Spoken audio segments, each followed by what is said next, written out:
नमस्कार दोस्तों, आप देख रहे हैं मिस्टर राजा सुमित का न्यूज। दोस्तों, सभी आशा कार्यकर्ता के लिए सबसे बैड न्यूज है, ये इस वीडियो को लास्ट तक देखो। तेजस्वी यादव आशा कार्यकर्ताओं के साथ किस तरह से घात किए हैं और शशि यादव किस तरह से आशा कार्यकर्ताओं के साथ छल किए, इस वीडियो में आप लोगों को पता चल जाएगा। तेजस्वी यादव आशा कार्यकर्ताओं को मानदेय दे रहे थे, लेकिन लेटर कैसे निकाले? प्रोत्साहन राशि का लेटर निकाले हैं, वो भी कितना 1500-500 रुपया की बढ़ोतरी। बाहर आशा कार्यकर्ता जो कि उस बात को लेकर के उत्साहित हुई थी, हमें प्रोत्साहन राशि नहीं, मानदेय हो चुका है, मानदेय हो चुका है, घंटा मानदेय हो चुका है। ये वीडियो देखो।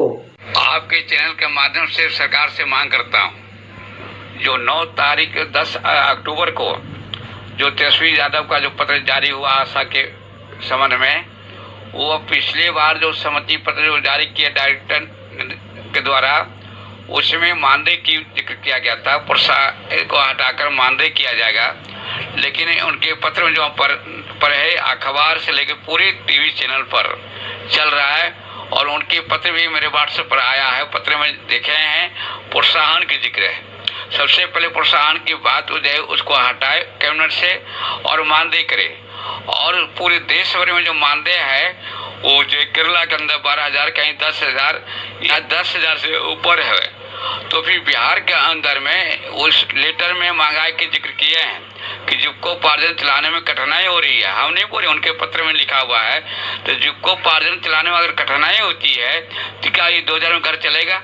इसलिए डिप्टी सीएम से मेरा मांग है कि किसी के परिवार को, 4 परिवार को 1500 में घर को चला के दिखा दीजिए, तब समझेंगे, अपने लेंगे सारी सुविधा। इसलिए मेरा मांग है कि जो है 25,000 की जो हम मुख्य मुद्दा बनाए थे, तो उसमें आशा को मानदेय तय करे, कम से कम केरला की तरफ 12,000 तय करे, और हमसे भी 500 रुपये देने के आश्वासन बोले थे। तो आज क्यों मुकर रहे हैं? आज जो 2,000 के जिक्र कर रहे हैं, 1500 के जिक्र कर रहे हैं, और 500 रुपये जो बोले वो किस आधार पर बोले थे? हम कथनी और करने इसके पहले छोड़ दीजिए ये मानदेय की बात। ये घोषणा पत्र जारी किए थे बीच के चुनाव में, और इसमें बोले थे कि हमारी सरकार बनेगी तो हमने सरकारी करेंगे आशा को, फैसिलिटेटर को, आंगनबाड़ी और मिड डे मील को। तो आज घोषणा पत्र के अनुसार ये कहाँ खड़े हैं? न्यूनतम वेतन बोले थे हम तय करेंगे। उस घोषणा पत्र के अनुसार यह तेजस्वी यादव ने आशा और फैसिलिटेटर अपने वादे को निभाने में पीछे हट रही है। इसलिए हम घोषणा पत्र को याद कराते हुए बीच का चुनाव में जो हम लोग घोषणा तेजस्वी यादव ने आशा और फैसिलिटेटर अपने वादे को निभाने में पीछे हट रही है। इसलिए हम घोषणा पत्र को याद कराते हुए बीच का चुनाव में जो हम लोग घोषणा पत्र से वोट लेके चल दिए। लेकिन आज 23 में 24 का चुनाव आ रहा है, फिर 1500 रुपये दे के इतने कम पैसा में चाह रहे हैं कि ले लें। हमारी मांग है कि आशा को सीधे 10 से ऊपर करे केरला की तरह, और आशा फैसिलिटेटर को 30 दिन का वेतन तय करे। प्रोत्साहन राशि की हम बात नहीं कर रहे हैं। हम 28 मार्च को केंद्रीय स्वास्थ्य मंत्री मिले थे। हम वहाँ मांग किए थे कि केंद्र सरकार और या राज्य सरकार एक निश्चित वेतन तय करे ना। चाहे इसमें मोदी जी के क्या कर रहे हैं और तेजस्वी जी हम राज्य और केंद्र के फेरा में आशा न मर रही है। और आशा फैसिलिटेटर की जो जिक्र किया गया यात्रा भत्ता का, 18 में 300 के हिसाब से 6,000 रुपया, हम यात्रा भत्ता की भी बात नहीं बोल रहे हैं। एक निश्चित वेतन कम से कम 15,000 आशा फैसिलिटेटर को किया जाए। हम दोनों की बात कर रहे हैं। आशा का भी न्यूनतम वेतन हो, जिसका घर चले, कम से कम दाल रोटी चले, बच्चे पढ़ सके, छोटा सा मकान हो सके, घर में जो है ये सारी सुविधा मिल सके, कम से कम तो मिले। इसलिए सरकार जो है न्याय संगत गरीबों की सरकार नहीं है, ये आशा की सरकार नहीं है। 90 है, और घोषणा पत्र के अनुसार जो बोले थे सरकारी करने के लिए वो करें। आज खाली लड़ाई की बात नहीं है, पहले भी बीच में बोले हैं कि हमारी सरकार बनेगी सरकारी करने का, तो सरकारी करिए ना। ये 1500-2000 इसलिए बिहार आशा संघ आशा और फैसिलिटेटर के डिमांड को लेकर 10-11 अक्टूबर को हम धरना दिए थे। धरना के दबाव में आकर सरकार झुकी है और आनंद फानन पत्र को जारी कर दिए, लेकिन सरकार ने आशा और फैसिलिटेटर की भावना के अनुसार काम नहीं करी। जितना कोविड-19 में आशा काम की है, मर कर जान पर खेल के, और आशा फैसिलिटेटर ने टोला सुबह के 25,000 रुपये दे दिए। विकास में तो हम उदाहरण बता रहे हैं, हम उनसे तुलना नहीं कर रहे हैं। और एक को देने के लिए पैसा है और दूसरे को देने के लिए 2,000 देंगे। इसलिए अंदर में हम लड़ेंगे, सड़क से लेकर सदन तक हम आपस में बैठक में तय करेंगे। हम 1 नवंबर को पटना को घेरेंगे। अब पहले भी बोल चुके थे, हम हड़ताल को स्थगित किए थे, तोड़े नहीं थे। और 1 नवंबर से मेरा लगातार लड़ाई चलेगा। हम सरकार के हम माननीय मुख्यमंत्री से हम 28 जुलाई को मिले थे, उसने शासन दिए थे और विचार करने का। उसके बाद 10 अगस्त को बहुत बड़ा आंदोलन किए थे, हम लड़े हैं शेर की तरह। 10 तारीख को सरकार के छाती विचार के तब ने सरकार झुकी थी, और उसी दिन 2 बजे हाई लेवल की बैठक हुआ और इन कुछ लोग जाके समझौता कीजिए। हम आशा और फैसिलिटेटर का 30 दिन का वेतन तय करें और कोविड-19 जो पैसा है जो अभी तक नहीं मिला है और ट्रेजरी के द्वारा भुगतान हो। अश्विनी पोर्टल में त्रुटियां हैं, वो ऑनलाइन करने में वहाँ के पत्रकारी तंग करता है आशा को, और सभी प्रकार की छुट्टी दे। 2 दिन का जो होना चाहिए विषय अवकाश नहीं मिलता है, मातृ अवकाश नहीं मिलता है, भविष्य निधि तय करे। उसके बाद जो है अनुकंपा के आधार पर नौकरी मिले, 4 लाख का बीमा नहीं 12 लाख का बीमा मिले।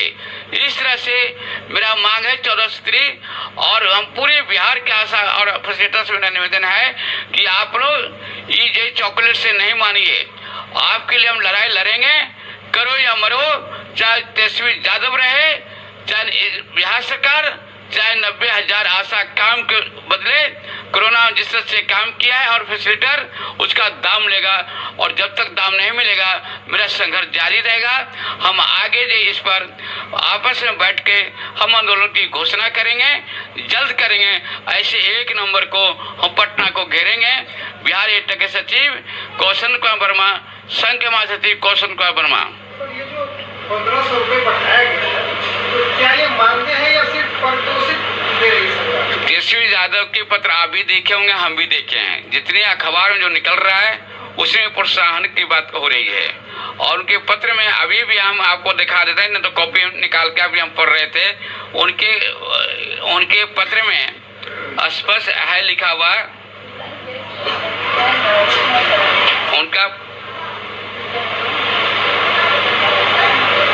उसका पत्र में जो है स्पष्ट है आपका प्रोत्साहन की बात।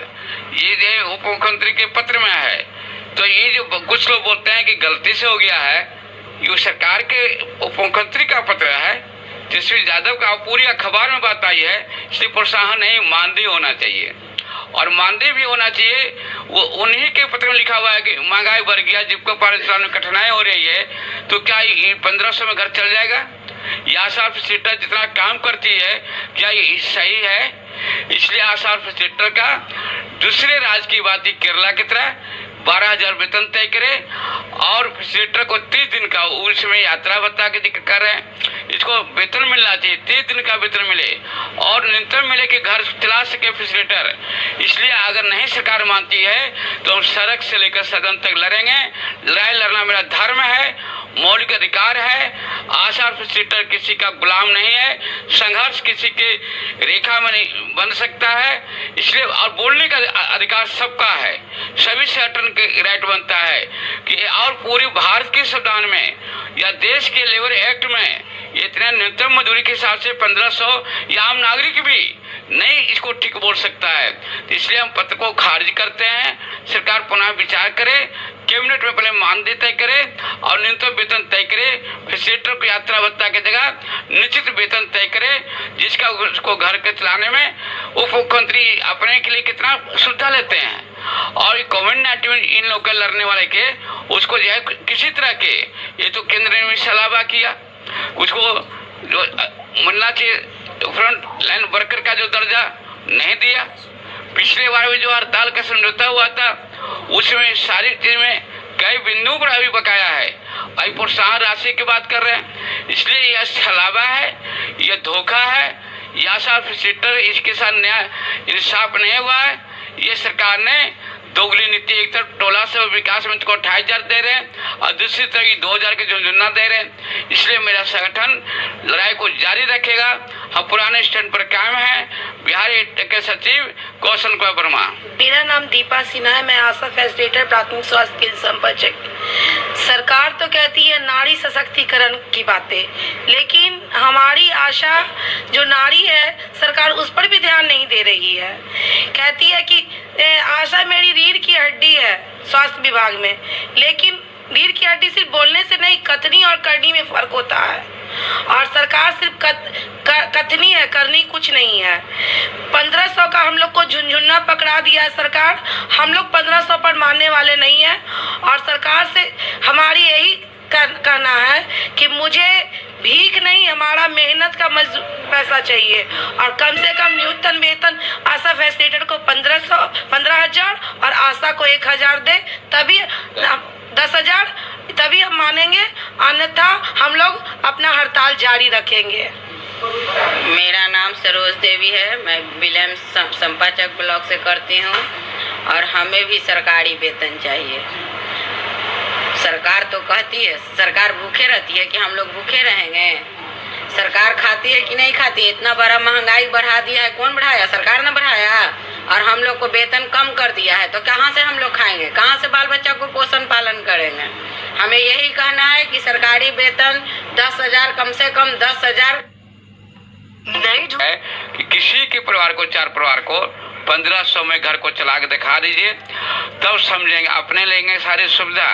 इसलिए मेरा मांग है कि जो है 25,000 की जो हम मुख्य मुद्दा बनाए थे, तो उसमें आशा को मानदेय तय करे, कम से कम केरला की तरफ 12,000 तय करे और हमसे भी 500 रुपये देने के आश्वासन बोले थे। तो आज क्यों मुकर रहे हैं? और आज जो 2,000 के जिक्र कर रहे हैं, 1,500 के जिक्र कर रहे हैं और 500 रुपये जो बोले वो किस आधार पर बोले थे? हम कथनी और करने, इसके पहले छोड़ दीजिए ईमानदारी की बात। ये घोषणा पत्र जारी किए थे बीच के चुनाव में और इसमें बोले थे कि हमारी सरकार बनेगी तो हमने सरकारी करेंगे आशा को, फैसिलिटेटर को, आंगनबाड़ी और मिड डे मील को। तो आज घोषणा पत्र के अनुसार ये कहाँ खड़े हैं? न्यूनतम वेतन बोले थे हम तय करेंगे। उस घोषणा पत्र के अनुसार यह तेजस्वी यादव ने आशा और फैसिलिटेटर या अपने वादे को निभाने में पीछे हट रही है। इसलिए हम घोषणा पत्र को याद कराते हुए बीच का चुनाव में जो हम लोग घोषणा पत्र से वोट लेके चल दिए, लेकिन आज 23 में 24 का चुनाव आ रहा है, फिर 1,500 रुपये दे के इतने कम पैसा में चाह रहे हैं कि ले लें। हमारी मांग है कि आशा को सीधे 10 से ऊपर करे केरला की तरह और आशा फैसिलिटेटर को 30 दिन का वेतन तय करे। प्रोत्साहन राशि की हम बात नहीं कर रहे हैं। हम 28 मार्च को केंद्रीय स्वास्थ्य मंत्री मिले थे। हम वहाँ मांग किए थे कि केंद्र सरकार और या राज्य सरकार एक निश्चित वेतन तय करे ना। चाहे इसमें मोदी जी के क्या कर रहे हैं और तेजस्वी जी हम राज्य और केंद्र के फेरा में आशा न मर रही है। और आशा फैसिलिटेटर की जो जिक्र किया गया यात्रा भत्ता का 18 में 300 के हिसाब से 6,000 रुपया, हम यात्रा भत्ता की भी बात नहीं बोल रहे हैं। ये वीडियो देखने के बाद कमेंट करके बताओ कि कौन कौन आशा कार्यकर्ता शशि यादव के समर्थक में थी। उन आशा कार्यकर्ताओं से मैं पूछना चाहता हूं जो आशा कार्यकर्ता शशि यादव के समर्थक में थी, आखिरकार वो शशि यादव जिस तरह से आशा कार्यकर्ताओं के साथ दोगला नीति की, उसी तरह से तेजस्वी यादव, हमारे उप मुख्यमंत्री तेजस्वी यादव ने आशा कार्यकर्ताओं के साथ घात किए। अगर वो अभी मुख्यमंत्री नहीं है तब इस तरह से घात किए आशा कार्यकर्ताओं के साथ, अगर मुख्यमंत्री हो जाएंगे तो क्या करेंगे आशा कार्यकर्ताओं के साथ, आप लोग विचार कीजिए इस बात पर। अगर आप लोग को ये वीडियो अच्छा लगे तो वीडियो को लाइक करें, चैनल को सब्सक्राइब करें ताकि सभी आशा कार्यकर्ताओं को मैं एकजुट कर सकूं। और आप लोग इस वीडियो को अपने ग्रुप में डालिए ताकि सभी आशा कार्यकर्ताओं को पता चले कि हमारे सरकार हम लोग के साथ किस तरह से घात कर रही है और किस तरह से दोगला नीति आजमा रही है। तो दोस्तों इस वीडियो को ज़्यादा से ज़्यादा शेयर करें ताकि सभी आशा कार्यकर्ताओं के पास पहुंच जाए। और दोस्तों इस वीडियो में बस इतना ही, मिलते हैं नेक्स्ट वीडियो में, तब तक के लिए जय हिंद दोस्तों। अब इसी टाइप का वीडियो आएगा, जल्दी जल्दी सब्सक्राइब कर लीजिए आप लोग, और वीडियो को लाइक नहीं किया है तो वीडियो को लाइक कीजिए, क्योंकि आप लोग के साथ बहुत ज़्यादा घात हुआ है और मैं टोटल खुलासा अब करने वाला हूँ इस वीडियो के माध्यम से।